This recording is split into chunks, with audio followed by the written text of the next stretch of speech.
महाभारत के युद्ध के दौरान अर्जुन के मन में कई प्रश्न और कई शंकाएं थीं। तभी श्री कृष्ण ने अर्जुन को जीवन के गूढ़ रहस्यों को समझाया है, जो जीवन के असली सूत्र हैं। इस संसार का कोई भी व्यक्ति श्री कृष्ण के इन उपदेशों को अपने जीवन में उतारता है, उसके जीवन की कैसी भी समस्याएं, शंकाएं हों, सभी समाप्त हो जाएंगी। श्री कृष्ण द्वारा जो 3 गूढ़ रहस्य बताए हैं, उनमें पहला है, श्री कृष्ण कहते हैं, मृत्यु से भयभीत रहने वाला व्यक्ति जीवन नहीं जी पाता। श्री कृष्ण कहते हैं, भूत भविष्य की चिंता करना व्यर्थ है, वर्तमान ही सत्य है। श्री कृष्ण तीसरा रहस्य बताते हुए कहते हैं कि कर्म ही पूजा है, कर्म ही भक्ति है, इसीलिए कर्म को पूरे मन से करना चाहिए। श्री कृष्ण द्वारा बताए कुछ गूढ़ रहस्य, जिनके बारे में हम विस्तार से जानते हैं। महाभारत का युद्ध शुरू होने वाला था, तभी अर्जुन अशांत और अस्थिर थे।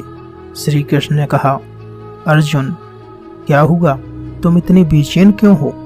अर्जुन बोले, केशव, मैं अपने परिवार के लोगों के साथ कैसे युद्ध करूं? ये सभी मेरे अपने हैं। तब श्री कृष्ण कहते हैं, अर्जुन तू कर्म कर, फल की चिंता मत कर, कर्म ही भक्ति है, इसीलिए कर्म को पूरे मन से करना चाहिए। श्री कृष्ण ने अर्जुन से कहा, तू कर्म योगी बन, तू जो भी कर्म करता है उसे परमात्मा को समर्पित करता चल।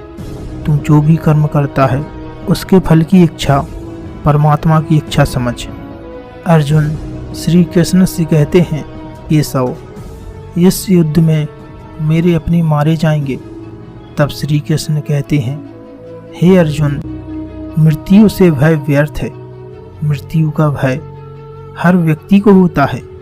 श्री कृष्ण कहते हैं, संसार के निर्माण के बाद से ही जन्म और मृत्यु का चक्र चलता रहता है, यह प्रकृति का नियम है।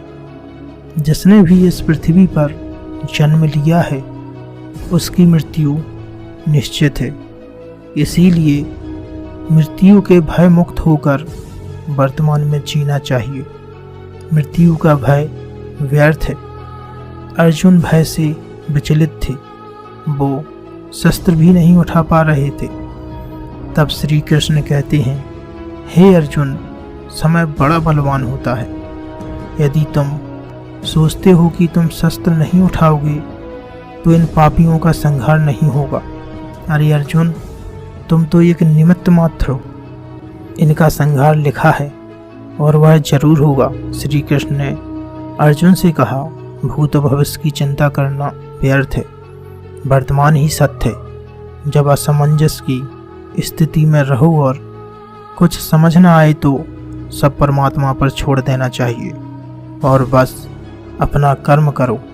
परिस्थितियाँ कितनी भी बुरी क्यों ना हो, यही सोचो कि समय सबसे बलवान है, यह समय भी निकल जाएगा। तो दोस्तों, आपका इस बारे में क्या विचार है? कमेंट बॉक्स में अपनी राय जरूर दें।